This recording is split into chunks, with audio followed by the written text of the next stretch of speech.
Tras la década de la inestabilidad política, el pueblo sentía la necesidad de un cambio.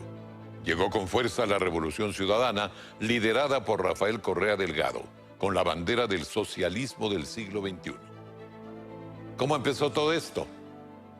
Veámoslo. Brasil, 1990. Un joven Lula da Silva, líder del Partido de los Trabajadores, presidió el primer foro de Sao Paulo, al que asistieron grupos de izquierda de 14 países. Problemas estratégicos da luta pelo socialismo na América Latina y Caribe. Ahí se colocó la semilla de la versión moderna del socialismo, que más tarde se llamaría socialismo del siglo XXI. Socialismo o muerte, patria o muerte, venceremos. La tendencia se extendió por Latinoamérica. ¡Que viva el Foro de San Pablo! ¡Que vivan los pueblos! ¡Que viva la revolución! ¡Que viva el socialismo!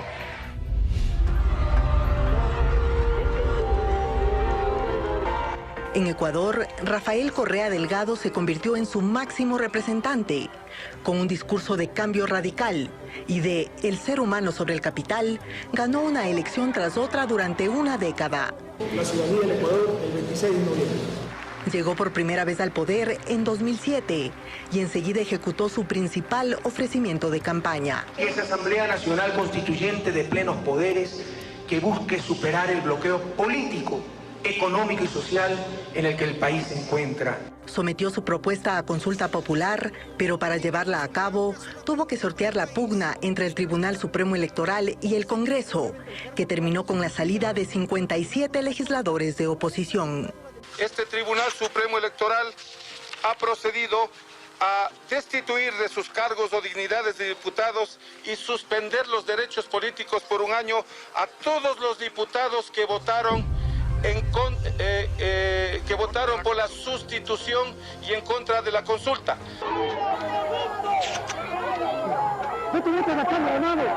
Al día siguiente, manifestantes agredieron a los legisladores y no les permitieron entrar. Vamos a ingresar al Congreso. ¿Quién le dio la orden de que todos entren? Estamos cumpliendo disposiciones superiores en base a un documento nada más. El Congreso se reacomodó con los suplentes en el denominado Congreso de los Manteles y la consulta se dio. Alianza País barrió en las urnas y consiguió 80 de 130 asambleístas constituyentes. Pero la redacción de 444 artículos no se dio al ritmo que el oficialismo quería. El hombre fuerte de Montecristi, Alberto Acosta, no aceptó las presiones del Buró de Acuerdo País para aprobar los textos a toda velocidad. Presento ante ustedes mi renuncia irrevocable a la función de presidente de la Asamblea Constituyente. Fernando Cordero tomó el timón y el 24 de julio de 2008 se aprobó la nueva Constitución. Vino el régimen de transición, el paso inicial para que más tarde se consolide la concentración de poderes bajo el membrete de concursos ciudadanos. Los constituyentes eligieron a la nueva función electoral con Omar Simón a la cabeza para que se haga cargo de las siguientes elecciones. También armaron el Congresillo, con 76 asambleístas que se encargaron de nombrar al primer Consejo de Participación Ciudadana y Control Social. Este consejo se convirtió en un megapoder encargado de designar a las más importantes autoridades de control y transparencia. Sus 3 ediciones recibieron críticas, mucho más la última, conformada en su mayoría por funcionarios públicos y por devotos de la Revolución Ciudadana. La actual presidenta del Consejo de Participación Ciudadana y Control Social fue militante de Alianza País, al igual que su vicepresidente, quien el día de su posesión lo dejó claro. He sido militante, sí, he sido militante de Alianza País, militante de un proceso de revolución, militante de un proceso de transformación del país. La justicia fue otro poder que sufrió cambios. En octubre de 2008, los 31 magistrados de la Corte Suprema fueron cesados para elegir a 21 por sorteo, pero ellos no aceptaron. Desde este miércoles el Ecuador se quedó sin Corte Suprema de Justicia. No nos prestamos a ningún sorteo. De 2007 a 2017, Correa tuvo de su lado a todas las funciones del Estado que debían ser independientes e imparciales. Por coincidencia o no, Carlos Polit y Patricio Pazmiño, hombres propuestos por Correa al inicio de su mandato, posteriormente ganaron los concursos y se convirtieron en Contralor General y Presidente de la Corte Constitucional. El concurso para fiscal lo ganó su exministro de Minas y Petróleos, Galo Chiriboga, tras un proceso cuestionado. Juro, señor presidente. Y al frente del Consejo de la Judicatura se puso a uno de sus colaboradores más cercanos, su exministro y secretario particular, Gustavo Yalc. Que el presidente va a meter las manos en la Corte. Por supuesto que la vamos a meter. Para mejorar esa Corte con la que nadie puede estar satisfecho y que tiene sus extraños. Justamente fue la metida de mano en la justicia, a través de una nueva consulta popular, el punto de quiebre entre el régimen y varios aliados. Mi decisión de separarme oficialmente de la bancada del país. En el ejercicio del poder debemos estar dispuestos a reconocer límites. Es por eso que no encontramos justificación para la consulta popular propuesta. La Corte Suprema se convertía en Corte Nacional de Justicia, en medio de una ola de críticas, incluso de la veeduría internacional liderada por el juez español Baltasar Garzón. Correa gana por tercera vez la presidencia de la República en 2013 y en su último mandato se vio desfilar por Carondelet a los dos presidentes del Consejo Nacional Electoral que ejecutaron sus sufragios, consultas y referendos. Pasaron a ser colaboradores de su gobierno. Pero aún faltaba un gran cambio que esta vez no pasó por las urnas, pese al pedido de varios sectores. La Constitución, que iba a durar 300 años, fue reformada de nuevo a través de una enmienda que sacramentó la reelección indefinida. No se aplicó para Rafael Correa en 2017, aunque en 2021 podría volver. Especial connotación en el gobierno de Rafael Correa han tenido ciertos acontecimientos, como la pugna con los medios de comunicación y el ataque de Angostura. A ciertos periodistas, una gordita horrorosa del diario El Universo el día miércoles también. ¿Y qué quiere que le pregunte? Este pasquín, llamar periódico, es un insulto a los verdaderos medios de comunicación.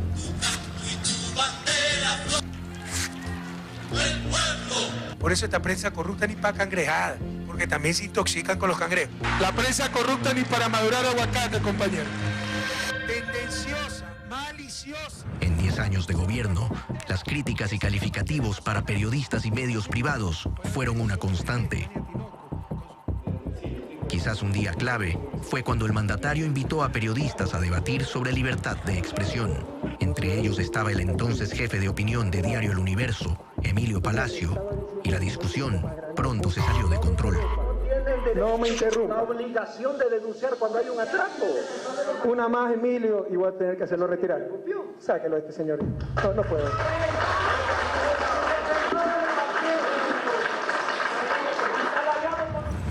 Y esa rivalidad llegó en más de una ocasión a las Cortes. La querella se origina en un editorial escrito por Emilio Palacio a principios de febrero. La acción judicial, además, no va dirigida solo contra el articulista Emilio Palacio, sino también contra los principales directivos de Diario El Universo. Dice también que la indemnización que deberían pagar los 4 acusados no puede ser inferior a $50 millones. El caso llegó a sentencia con celeridad.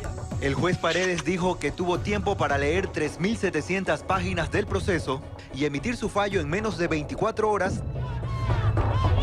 Las críticas y postura hostil con los medios también se extendían a los simpatizantes del régimen. La salida del edificio fue más accidentada que el ingreso. Cuando los medios fueron el blanco de los ataques, Ecuavisa no silenció su postura. Cuando el universo sufre hostilidades, ataques verbales y presiones para limitar su trabajo de información y orientación, saludamos a este gran periódico y nos solidarizamos con sus directivos y colaboradores. Otro caso que llegó a las Cortes fue el conocido Gran Hermano, la investigación periodística de Juan Carlos Calderón y Cristian Zurita, que reveló que el hermano del presidente, Fabricio Correa, tenía millonarios contratos con el Estado. Los contratos eran reales e incluso fueron anulados después del escándalo público. Pero Zurita y Calderón tuvieron que enfrentar una demanda por $10 millones por una sola afirmación, que el presidente Correa sabía de los negocios de su hermano. Si el presidente hubiese leído el libro, insisto, vería que nosotros no ponemos como autores esa conclusión. Lo dicen el hermano del presidente. De igual forma llegó a demanda un editorial, el publicado por la revista Vistazo, previo a la consulta popular de mayo del 2011. Los acusadores plantearon que opinar así y en contra es propaganda política. Este abogado respondió con un ejemplo. El Telégrafo, el día 6 de mayo del año 2011, publicó mi voto, mi justificación, 9 veces sí a la patria. ¿Alguien ha dicho que eso es publicidad? No es publicidad, es una opinión que aparece publicada en un diario. El argumento oficial era que los medios, sobre todo los privados, no eran objetivos para informar. Presidenta, hoy es un día histórico de entregarle al país una ley de comunicación. Y ese fue el argumento para impulsar una ley de comunicación que creaba el marco y los organismos encargados de recibir quejas y sancionar a los medios si consideraban que habían cometido infracciones. Según la Fundación Andina para la Observación de Medios, o Fundamedios, en los 3 primeros años de existencia de la Ley de Comunicación, al menos 471 medios o periodistas fueron sancionados por la Superintendencia de la Información y Comunicación. Cuando no fue a través de sanciones, el contenido se impuso a través de cadenas, como ocurrió cuando la SECOM ordenó publicar una serie de mensajes llamados La ciudadanía le habla a los medios. Una en particular era en contra del vicepresidente de noticias de Ecuavisa, Alfonso Espinosa de los Monteros. Creo que ya está bastante tiempo en la televisión y habría que refrescar un poquito las líneas, por decir algo. Fue entonces que Ecuavisa se rehusó a publicarlos. Ecuavisa considera que estas cadenas contravienen el derecho a la honra de las personas y otros derechos contemplados en la Constitución y en la Ley de Comunicación. A ver, Emilio, continuate un ratito, tengo una llamada supuestamente urgente del presidente Uribe. Pero la situación no fue tensa únicamente con los medios. Las relaciones diplomáticas con Colombia se rompieron cuando el gobierno del país vecino ordenó una incursión militar en territorio ecuatoriano, operativo en el que murió el entonces segundo al mando de las FARC, Raúl Reyes. Que de haberle dicho al gobierno ecuatoriano habría fracasado el operativo, que no era contra un arcángel. No son sus vecinos los culpables de sus problemas, es usted mismo, es Colombia y nosotros somos víctimas, no victimarios. Las relaciones con Colombia no se restablecieron hasta el gobierno de Juan Manuel Santos. Con la presencia de 2 periodistas de la generación joven de Ecuavisa, Carlos Rojas y Steffi Espín, vamos a analizar algunos aspectos de estos 10 años de correísmo. Bienvenidos, ¿no? Carlos, quisiera preguntarte si este fenómeno de la llamada Revolución Ciudadana se da como una consecuencia inevitable del desgaste de la partidocracia y de esa década de inestabilidad que tuvimos. Sí, don Alfonso, un gusto. En cierta medida, los partidos políticos que gobernaron desde el 79, pienso yo, que se comieron parte de ese liderazgo y de esa capacidad de generar consensos y de cautivar a la gente. Cuando entra en crisis todo el modelo de partidos que empezó en 1979, empieza a nacer un nuevo liderazgo que es el de Rafael Correa, que a mi manera de ver se vuelve en cierta forma inevitable, porque no había quien compita con él en cuanto a liderazgo, en cuanto a carisma, en cuanto a un discurso que conmueva a las masas, a la gente y que le permita pensar en una idea de futuro. Creo que ¿Podrías decir que es un cambio histórico? Y en una primera etapa sí, porque si vemos en algunas estadísticas tenemos que es un presidente que ha gobernado 10 años de manera consecutiva.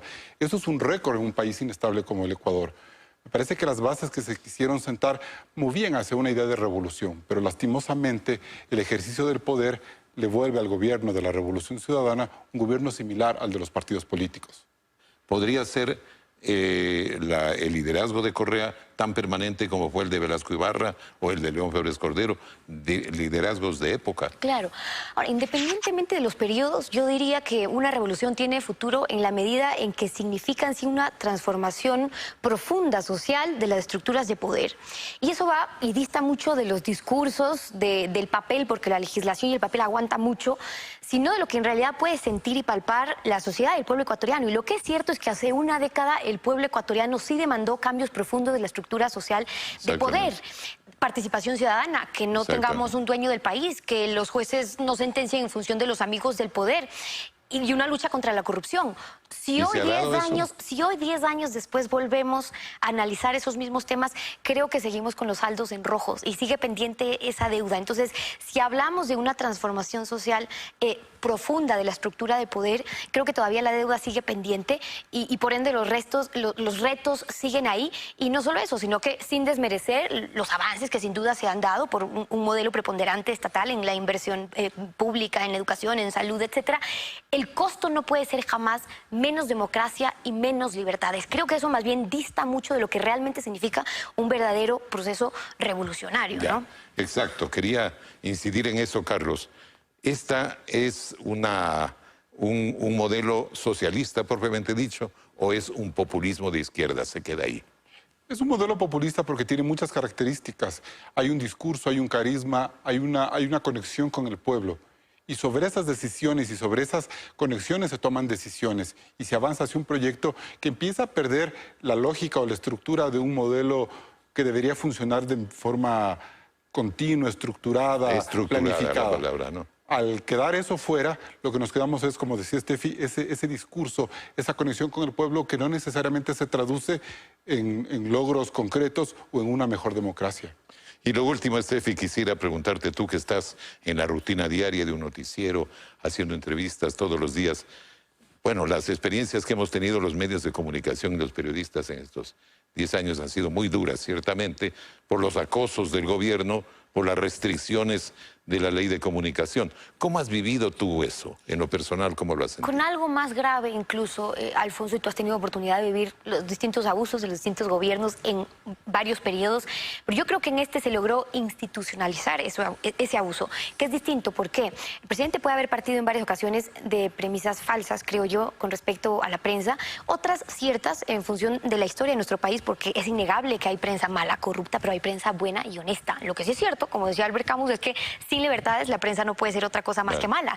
Y con una ley de comunicación que logró controlar los contenidos de la prensa a pretexto de los principios deontológicos, a pretexto del contenido, a pretexto de si no era el titular o de si es que no era la noticia relevante, a través de un consejo que estaba presidido por un delegado del propio gobierno del presidente de la República, convirtieron a la comunicación, que es un derecho, en un servicio público. Entonces se logra institucionalizar un abuso, que es lo más grave. Entonces funcionó, yo diría, en esta década, una espada de Damocles perfecta en los periodistas, que siempre somos esa piedra incómoda en el ejercicio del poder. Es decir, que fue una posición ideológica contra un llamado poder fáctico, más que una cosa de capricho o de necesidad de momento, qué sé yo. Y el resultado lo tenemos. Creo que para nosotros fue una década desafiante, digo como periodistas, pero para la democracia no algo saludable. Y más grave que eso, para el periodismo creo que fue una década de resistencia. Entonces hay que pensar que los años que vienen pues serán mejores. Bien, Carlos, muchas gracias por haber estado presente en este programa. Steffi, lo mismo, bienvenida siempre. Vamos a ir a un corte comercial, amigos, pero continuaremos con más en este programa.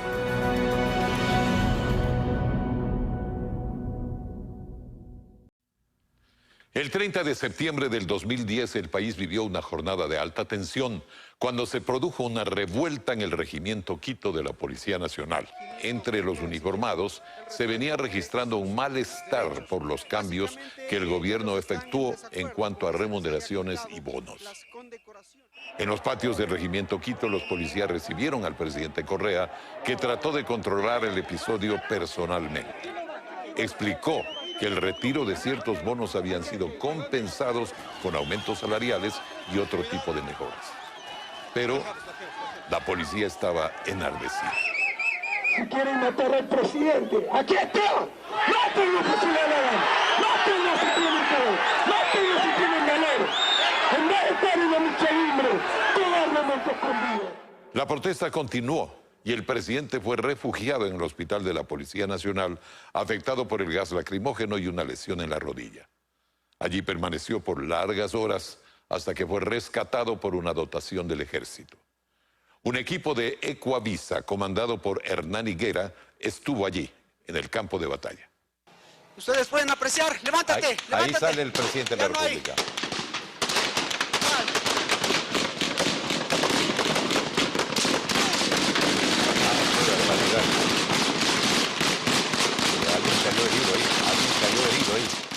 Alguien cayó herido, pero la camioneta con el presidente de la República salió, incluso con el resguardo de elementos armados con escudos. Parece que cayó aquí justo. Sí. Casi justo frente a nosotros. Lo vimos caer, allí está. Allí está, no sé en qué Una condiciones. lluvia de gas lacrimógeno para sacar al presidente. Tremendas escenas que las narramos con Hernán, que nos está acompañando precisamente en este momento para evocar estos hechos. ¿Qué sientes cuando ves todo esto? Tremendo. Hay sentimientos encontrados porque, si bien es cierto, nosotros pudimos informarlo, había también esa impotencia de no poder parar ese enfrentamiento entre ecuatorianos. Fue muy difícil. Un detalle importante allí.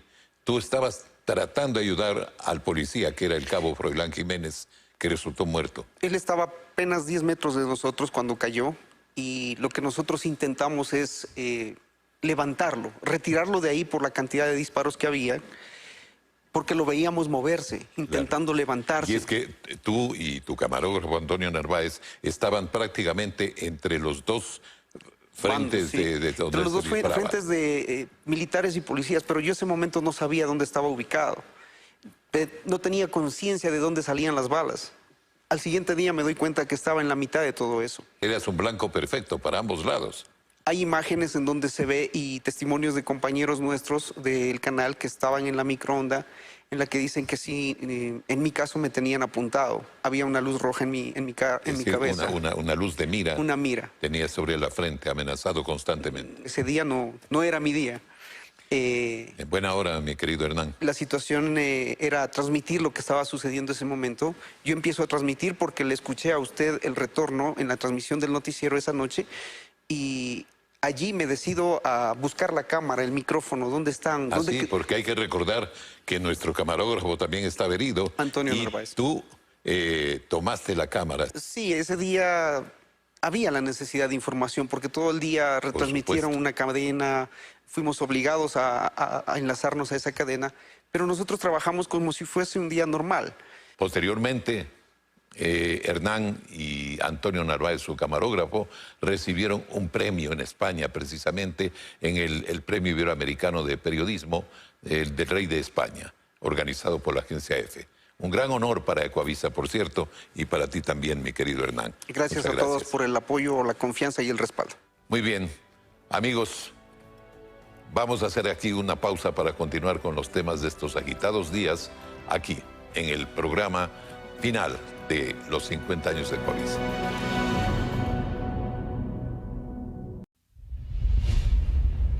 El aspecto más discutido de la administración Correa ha sido el manejo económico. El súbito paso de la bonanza a la escasez sorprendió al país con un alto gasto del Estado y sin respaldo económico para enfrentar la crisis. Desde el boom petrolero en los 70, la estabilidad económica del país se ha basado en que el precio del petróleo suba. La situación no ha variado mucho en los últimos 10 años, pero el oro negro es tan preciado como volátil. En el 2007, el actual gobierno inició con un precio de $43 y apenas un año después alcanzó el más alto de toda su historia, $123. La obra pública aumentó, se construyeron nuevos hospitales, carreteras, aeropuertos, hidroeléctricas, edificios, escuelas del milenio, universidades. Así el Estado se convirtió en el principal motor que movía la economía del país. Se suprimieron algunas instituciones, pero se crearon nuevas. Entre esas, la Secretaría Nacional del Buen Vivir, que tiene el propósito de medir el nivel de felicidad de los ecuatorianos. Sumando, en los últimos 10 años, el gasto público creció en más de $17.000 millones. Los sueldos de los profesores, médicos de hospitales públicos, policías y de otros sectores del servicio público aumentaron. Al centralizarse la economía en el Estado, la empresa privada pasó a un segundo plano. No es que se ha parado la inversión privada, ni mucho menos, sino que definitivamente la pública ha roto récord en estos últimos 8 años de gobierno y por supuesto que le ha llevado la delantera a la privada. La Cámara de Industrias y Producción cuestiona que en los últimos 10 años de gobierno de la Revolución Ciudadana solo hubo 3 reuniones oficiales en el Palacio con los representantes del sector productivo.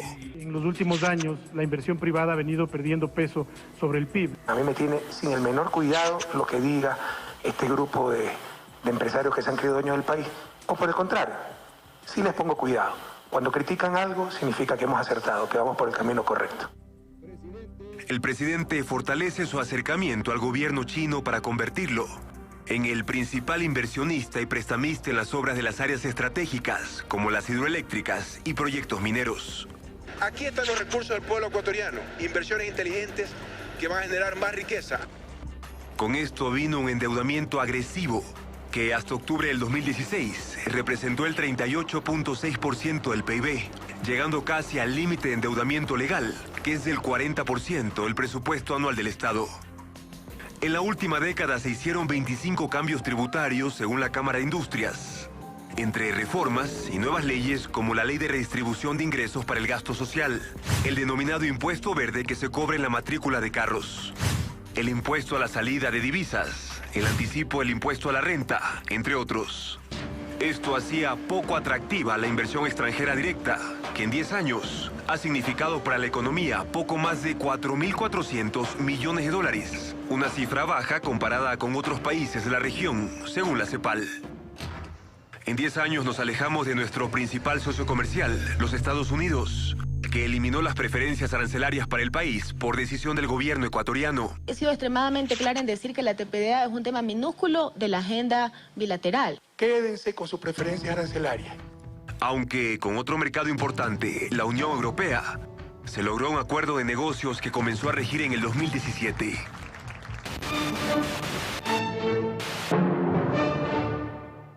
¿Has oído hablar del sueño ecuatoriano? ¿Y ese cuál es? El sueño ecuatoriano, mijo. Parecía que todo marchaba bien. La imagen de un Estado con mucho poder adquisitivo fue un reflejo para la sociedad. La gente también se endeudaba, accedía con facilidad a créditos para comprar autos y casas. Pero después de la fiesta, vino la resaca. El precio del petróleo cayó. En diciembre del 2014 llegó a un promedio de $50. En diciembre del 2015 la tendencia a la baja siguió y cerró en $35. Pero un mes después, el crudo ecuatoriano se cotizó a un promedio de $19, el precio más bajo que enfrentó el gobierno de Rafael Correa. El Estado desaceleró la inversión pública. El gobierno ha recibido en ingresos fiscales en 8 años alrededor de 220.000 millones de dólares y no tiene ahorrado un centavo. La economía se contrajo, había menos dólares circulando y la inflación aumentaba. Y como si no fuera suficiente, el dólar se fortalecía a escala mundial, encareciendo nuestros productos de exportación en relación a los países vecinos, que sí pueden devaluar sus monedas, por tanto son más competitivos. Como remedio, el gobierno impuso salvaguardias a más de 2.000 productos para evitar que los dólares salieran del país a través de las importaciones. Pero puertas adentro, todo se encarecía.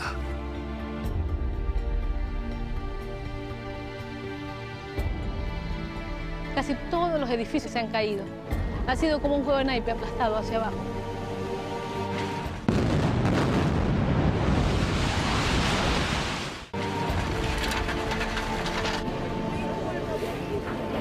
Estamos durmiendo aquí en la esquina, aquí donde usted ve, aquí en esto, por eso monte.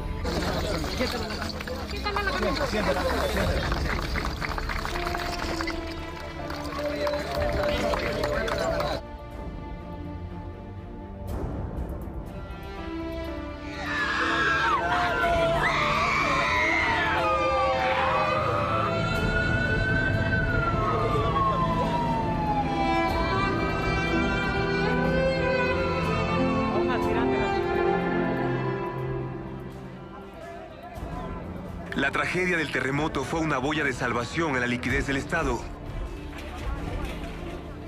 El gobierno envió una ley a la Asamblea para aumentar el IVA al 14% y para obligar a todos los trabajadores, públicos y privados, a aportar entre un día de sueldo.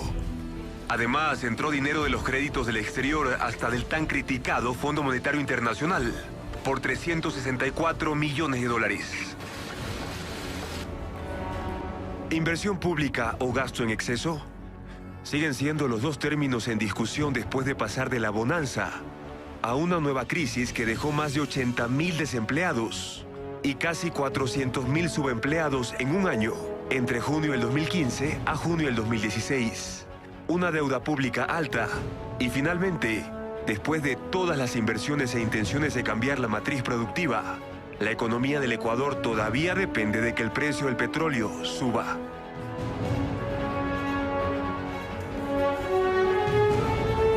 Un difícil reto económico que deberá asumir el próximo gobernante, que el país definirá en una segunda vuelta electoral en abril. Los años de bonanza petrolera despertaron la ilusión de los revolucionarios a construir mega obras, proyectos ambiciosos que, según decían, eran necesarias para el presente y futuro del país, pero a un alto costo, y ahora incluso bajo la lupa por corrupción, como se ha denunciado en las últimas semanas. Este es sin duda un momento histórico. El fallecido presidente Hugo Chávez llegó el 17 de julio de 2008 hasta El Aromo, en Manabí, para hacer oficial que Venezuela sería el principal socio para la construcción de la mayor refinería de petróleo del Pacífico. ¿Qué más negocio? ¿Exportar el crudo e importar el mismo crudo pero refinado? Ese es el colonialismo. Juntos, Correa y Chávez colocaron la que sería la primera y hasta ahora la última piedra de la mega construcción del proyecto más ambicioso de la Revolución Ciudadana. 9 años después de este anuncio, se removieron cientos de hectáreas, se construyó una carretera, un acueducto, se hicieron estudios y obras sociales en la comunidad por un costo de 1.200 millones de dólares. Un acuerdo que conviene al país, y le insisto, el que menos necesita acuerdos como este, con 8 refinerías en Estados Unidos, es Venezuela. Lo hace sobre todo por solidaridad.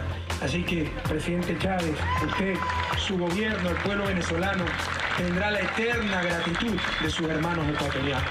Mientras el socio venezolano PDVSA no da señales de vida, la refinería está así, en espera de que la búsqueda de inversionistas den sus frutos de una vez por todas y decidan financiar los 13.000 millones de dólares que se necesitan.